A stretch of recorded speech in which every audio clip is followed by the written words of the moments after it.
He followed Candlelight through the forest. Before we get into tonight's story, find the like button and gently remind it that even the smallest light can cast a very long, very dark shadow. Go on, let it know. Because where we're going tonight, we're going to need every little bit of light we can get. The account you're about to hear was pieced together from the journal of a man named Arthur Vance, or maybe more accurately, from the water-damaged pages found inside a leather satchel 3 years after he vanished.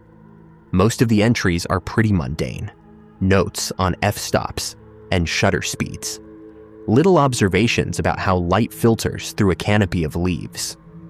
But the final entries, written in a frantic, barely legible script, tell a very different story. A story about being lost and about being found by something that should have never been there.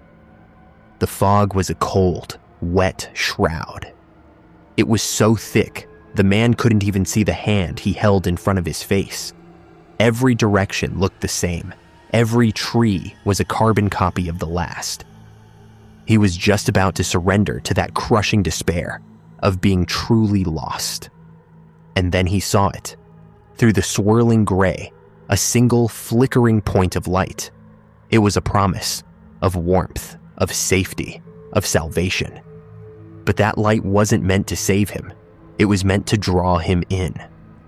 Section 1. Exposition. Arthur Vance wasn't a foolish man. He was a landscape photographer by trade and a woodsman by necessity. He understood the forest. He respected its power to disorient you, to deceive you. On that particular afternoon in late October, his goal was simple: capture the melancholy beauty of the autumn decay, that tapestry of rust and gold carpeting the forest floor.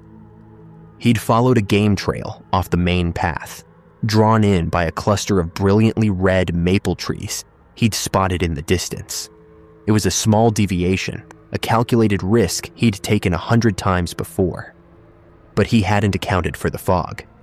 It didn't just roll in, it materialized, rising from the damp earth like it was summoned. One moment, he could see the ridgeline a mile away. The next, his world had shrunk to a 10-foot circle of ghostly gray. The silence became profound, a heavy blanket that muffled everything except the frantic thumping of his own heart and the slow, steady drip of water from unseen branches. His journal entry from that evening starts calmly enough. Disoriented, he writes. Fog rolled in faster than anticipated. Sun has set, temperature dropping. Standard procedure: stay put, conserve energy, wait for morning. He was prepared, at least in theory.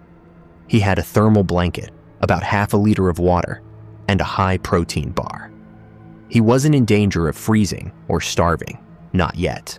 He was in danger of something far more primal, the panic that starts to creep in when your compass just spins uselessly, and every tree looks like a silent, hooded figure. He describes the feeling of the woods at night, all the familiar, comforting sounds of the day. The birds, the squirrels, the wind were just gone. In their place was a void, an unnerving stillness that felt expectant. He tried to keep himself busy, clearing a small patch of ground to sit on, arranging his pack, but his eyes kept darting into the impenetrable wall of white that surrounded him. He felt watched. It was an irrational thought, the kind born from isolation and darkness, but he couldn't shake it. He was about to wrap himself in the foil blanket for a miserable, sleepless night when that first pinprick of light appeared. Section 2. The inciting incident and rising action. It was so faint at first, he thought he'd imagined it. A tiny golden flicker, dancing between the silhouettes of distant, unseen trees. His journal entry changes here. The neat, practiced script becomes jagged. A light, southwest, I think. A candle, a lantern. Hope is a powerful drug. It floods your system and it overrides logic and caution. Arthur knew the protocol. You don't wander off in a fog at night, chasing some phantom light. But what was the alternative? sitting in the cold, oppressive dark, waiting for that feeling of being watched to become something more. He shouted, "Hello, is anyone there?" The fog just swallowed his voice whole. Not even an echo came back. He waited. The light flickered as if it was beckoning him. It was steady, warm. It promised a fireplace, a cabin, another human being. It promised an end to the crushing loneliness of the deep woods. He didn't even hesitate. He packed his things, took a compass bearing that felt more like a prayer than a science, and started walking. The journey was hellish. The forest floor, totally invisible beneath the fog, was a minefield of gnarled roots and slick, moss-covered stones. He was constantly stumbling, catching himself on low-hanging branches that seemed to grab at his clothes like skeletal hands.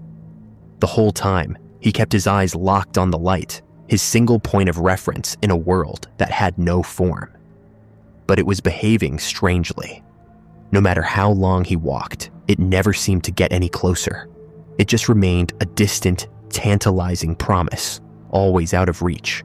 If he sped up, it seemed to pull away. If he slowed, it held its position, patiently waiting for him. He called out again and again, but silence was his only reply. This is where the first real seed of dread starts to take root in his writing. "The light moves with me," he writes, the words underlined 3 times. "It's not a fixed point, it's leading me." The path, if you could even call it that, felt wrong. There were no broken twigs, no compressed earth, none of the signs that a person had ever walked here. He was moving through pristine wilderness, yet the way forward was always mysteriously clear, as if something was paving a temporary path for him through the undergrowth. Section 3. The deepening dread. About an hour into his journey, the sounds began. It started as a low hum, a bass frequency he felt more in his teeth and bones than he actually heard. It was a deeply unnatural sound, like the drone of some immense unseen machine, operating just below the edge of hearing. At first, he tried to rationalize it, a distant power line, a generator. But he knew he was miles from any civilization. The sound grew, slowly, subtly, becoming a constant, vibratory presence that made the hair on his arms stand on end. Then came the markings. He'd stopped to catch his breath, leaning against the massive trunk of an ancient oak. His headlamp beam slid across the bark, and he froze. Scratched into the tree, about 7 feet off the ground, was a symbol.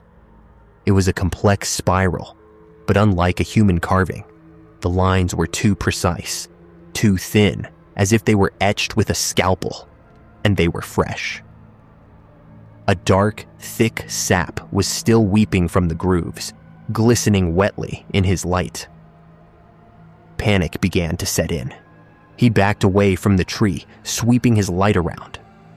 On another tree, he saw it again, and another. He was in a corridor of these strange, weeping symbols. They weren't guiding him, they were containing him. He was on a path that was not made for him, marked with a language he couldn't understand, but whose intent was becoming terrifyingly clear. His journal becomes a stream of consciousness. They're everywhere, the symbols. What are they? The humming won't stop. It's inside my head now. I should turn back, but which way is back? The fog is a wall. The light is the only thing, the only way. He was trapped. The hope that had pushed him forward was now a terrifying leash, pulling him deeper into a place he knew, with chilling certainty, he was not supposed to be. The forest no longer felt empty and watching. It felt full. Section 4. The climax. His pace quickened into a stumbling run. The woods thinned out abruptly. He broke through a final line of skeletal birches and fell to his knees in a clearing. He had arrived. The clearing was unnervingly perfect, a circle of bare, black earth where not even moss would grow. In the precise center stood the source of the light. It was a candle, a single, thick taper of what looked like white wax, resting on a crude pile of stones and sticks. It burned without a single flicker, its flame so impossibly still it looked like a photograph of a flame. But Arthur's relief lasted for only a second. The soft, golden glow that had led him here wasn't coming from the candle flame alone. The entire pile of rocks was emanating a soft, internal light. The candle wasn't the source, it was the focus. Then his headlamp, sweeping frantically around the edge of the clearing, caught them. Silhouettes, dozens of them, standing just inside the tree line. They were tall, impossibly tall and thin. They were perfectly motionless, their forms just vague suggestions of limbs and a torso in the dense fog. They weren't hiding. They were waiting. They were observing. A low, wet, clicking sound came from the pile of rocks. It shifted. Arthur watched, paralyzed, as two of the rocks unfolded, revealing themselves to be jointed limbs. The pile was not a pile. It was a body, hunched and folded in on itself. The candlelight, that beautiful, promising candlelight, wasn't a candle. It was the glowing tip of a long, bony appendage extending from the creature's back, like an anglerfish. It was a lure. And he had followed it all the way to the center of the trap. Section 5, the resolution. He didn't scream. The air was stolen right from his lungs. It was a single primal instinct that finally broke the paralysis. Run. He scrambled backward, crab-walking over the cold earth before finding his feet and turning. He plunged back into the trees, away from the clearing, away from the silent, watching figures. He didn't need to look back. He could hear it. The pursuit wasn't the sound of footsteps. It was the sound of something heavy dragging itself across the forest floor, punctuated by the sharp crack of undergrowth being shoved aside. The low hum was gone, replaced by a guttural, resonant growl that seemed to vibrate the very air around him, coming from everywhere at once. He ran blindly, recklessly, branches whipping his face, thorns tearing at his jacket, his own ragged breathing the only sound he could truly identify as his own. That is the last coherent entry in Arthur Vance's journal. The final page contains only a single, shaky, diagonal line, as if his pen was dragged across the paper as he fell. Arthur was reported missing 3 days later. Search parties scoured the woods for weeks. They found his car at the trailhead, a day's worth of food gone from his pack. But they found no tracks, no broken branches, no sign of a man who had run for his life. It was as if the forest had simply swallowed him whole. Conclusion. 3 years passed. A young forestry surveyor, mapping a remote and seldom traveled part of the state park, found a mud-caked camera bag tangled in the roots of a fallen tree. Inside, preserved by the waterproof lining, was a digital camera. Most of the files on the memory card were corrupted, filled with digital noise and static. All except 2. One was the last photo Arthur ever took. It's a blurry, frantic shot, taken in near darkness, showing a wall of fog and the dark trunks of trees. But in the center of the frame, out of focus but unmistakable, is a single, flickering point of light. The final file wasn't a picture. It was a 2-second audio clip triggered accidentally in his panicked flight. It contains 3 sounds. A man's ragged, terrified gasp for air. The wet, dragging sound of something impossibly large moving through the undergrowth right behind him. And a low, guttural hum that acoustic experts have never been able to identify or replicate. If you have a strange, dark, or mysterious encounter you believe the world needs to hear, my contact information is in the description below.